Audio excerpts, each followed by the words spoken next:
Assalamualaikum warahmatullahi wabarakatuh. Izin memperkenalkan diri, nama saya Isnaini Ainurma dengan NIM 068. Baik, di sini saya akan menyampaikan materi yang saya ambil di mata kuliah Administrasi Pendidikan yang berjudul Hubungan Sekolah dan Masyarakat di Era Digital, Peluang dan Tantangan dalam Pemanfaatan Media Sosial. Dosen pengampu Dr. Randers Dian Amori, Magister Pendidikan. Jangan lupa disimak ya, berikut ini adalah pembahasannya. Baik, sebelum kita memasuki materi pembahasan, yang pertama-tama itu ada latar belakang. Di era digital, media sosial itu menjadi alat yang sangat penting untuk membangun hubungan antara sekolah dan masyarakat. Platform seperti Facebook dan WA memungkinkan untuk komunikasi yang cepat, transparan, dan mudah diakses. Hal ini untuk membuka peluang bagi sekolah untuk memperkuat citra, menjalin kemitraan, dan memberdayakan masyarakat. Namun, tantangan ini juga menyebabkan adanya informasi palsu, rendahnya literasi digital, dan resiko etika juga perlu dihadapi. Oleh karena itu, diperlukan strategi untuk komunikasi yang bijak agar media sosial benar-benar menjadi sarana yang produktif dalam memperkuat hubungan sekolah dan masyarakat. Selanjutnya ada rumusan masalah. Yang pertama itu, bagaimana cara sekolah menggunakan media sosial untuk berkomunikasi dengan masyarakat. Yang kedua, apa saja manfaat atau peluang yang bisa didapat sekolah dan masyarakat dari penggunaan media sosial. Yang ketiga, ada tantangan atau hambatan yang dihadapi sekolah saat menggunakan media sosial. Selanjutnya ada tujuan masalah. Yang pertama, untuk mengetahui bagaimana sekolah memanfaatkan media sosial dalam menjalin komunikasi dengan masyarakat. Yang kedua, untuk mengidentifikasi manfaat dan peluang yang diperoleh dari penggunaan media sosial dalam hubungan sekolah dan masyarakat. Yang ketiga, untuk menganalisis tantangan yang dihadapi sekolah dalam penggunaan media sosial. Baiklah, kita lanjut ke materi pembahasan. Jadi yang pertama itu ada peluang pemanfaatan sosial dalam hubungan sekolah dan masyarakat. Yang pertama itu ada komunikasi yang lebih efektif dan cepat. Jadi media sosial itu digunakan untuk mengakses komunikasi yang lebih cepat dan mudah diakses oleh siswa, orang tua maupun masyarakat. Jadi informasi ini itu terkait seperti kegiatan sekolah, pengumuman penting, atau perkembangan akademik yang dapat disampaikan secara langsung melalui platform seperti WhatsApp, Facebook, Instagram, dan Twitter.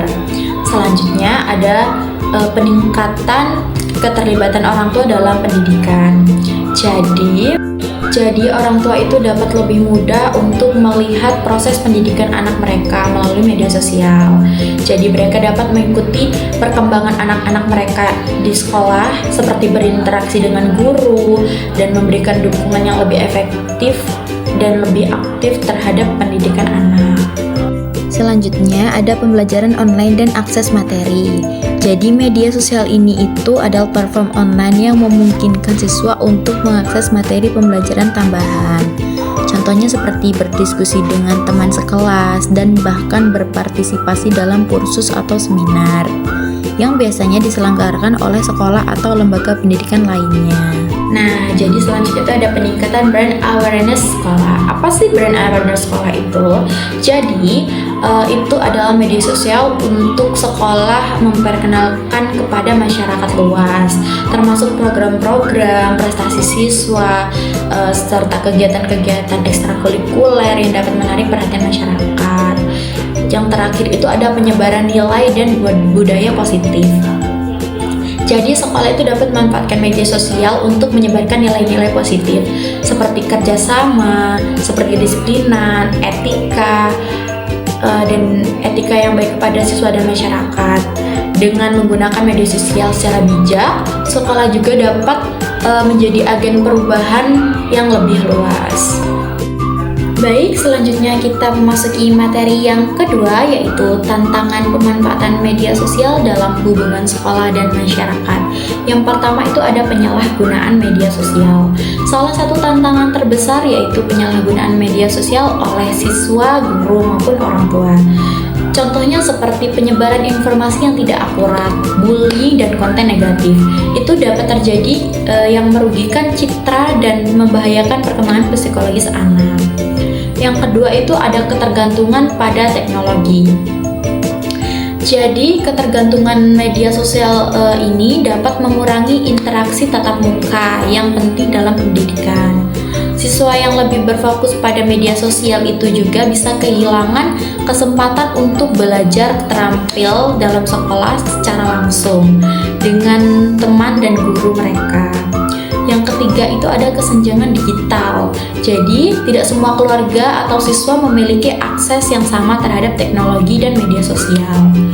Jadi, kesenjangan digital ini dapat memperburuk ketimpangan pendidikan, di mana siswa itu kehilangan akses pembelajaran online mereka. Jadi, selanjutnya ada privasi dan keamanan data. Penggunaan media sosial itu dalam konteks pendidikan meningkatkan resiko terhadap masalah privasi dan keamanan data. Informasi pribadi siswa atau guru yang terungkap secara tidak sengaja bisa digunakan oleh pihak yang tidak bertanggung jawab dalam menimbulkan masalah hukum dan etika. Yang terakhir ada tantangan dalam pembelajaran daring.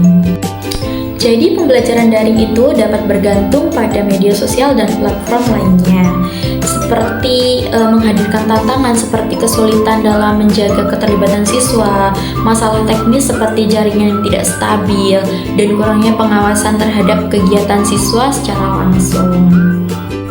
Selanjutnya kita masuki materi yang terakhir, yaitu upaya mengatasi dalam pemanfaatan media sosial di sekolah. Yang pertama itu ada pendidikan literasi digital. Jadi sekolah itu perlu memberikan pelatihan mengenai literasi digital kepada siswa, guru, dan orang tua. Pelatihan ini dapat mencakup cara menggunakan media sosial dengan bijak, menghindari penyalahgunaan, dan dapat menjaga privasi serta keamanan data. Yang kedua itu ada pengawasan dan pengelolaan konten. Sekolah perlu memiliki kebijakan yang jelas untuk mengenal menggunakan media sosial, termasuk pengawasan terhadap konten yang dibagikan oleh siswa atau guru. Ini juga memastikan bahwa pihak mematuhi etika nilai yang diterapkan oleh sekolah. Yang ketiga itu fasilitas teknologi yang merata. Sekolah perlu menyediakan fasilitas yang merata seperti akses internet yang stabil, perangkat teknologi yang mendukung pembelajaran online, dan itu juga bisa dilakukan melalui kerjasama dengan pemerintah atau pihak swasta. Yang terakhir itu ada membangun komunitas yang mendukung. Jadi, sekolah dapat membangun komunitas yang saling mendukung di media sosial, di mana guru, siswa, dan orang tua itu saling berbagi informasi, pengalaman, dan motivasi. Ini juga bisa membentuk wadah untuk berbagi pengetahuan dan memperkuat hubungan antar pihak. Baik, selanjutnya ada kesimpulan. Jadi, kesimpulan materi yang saya sampaikan tadi adalah hubungan sekolah dan masyarakat sangat penting dalam mendukung keberhasilan pendidikan. Di era digital, media sosial itu menjadi sarana strategis untuk memperkuat komunikasi, kolaborasi, dan partisipasi masyarakat. Pemanfaatannya membuka banyak peluang seperti transformasi informasi, promosi sekolah, dan pembelajaran inovatif. Namun, tantangan seperti hoax, bullying, dan kesenjangan digital juga perlu diwaspadai. Oleh karena itu, sekolah perlu menerapkan kebijakan media sosial yang bijak, meningkatkan literasi digital, serta membangun budaya komunikasi yang positif, agar media sosial benar-benar menjadi alat pemersatu dan pendukung pendidikan yang berkualitas. Baiklah, itulah penyampaian materi dari saya. Saya mohon maaf jika ada kesalahan kata. Kepada Allah saya mohon ampun, dan kepada rekan-rekan semua saya mohon maaf. Saya akhiri, wabillahi taufiq wal hidayah. Wassalamualaikum warahmatullahi wabarakatuh.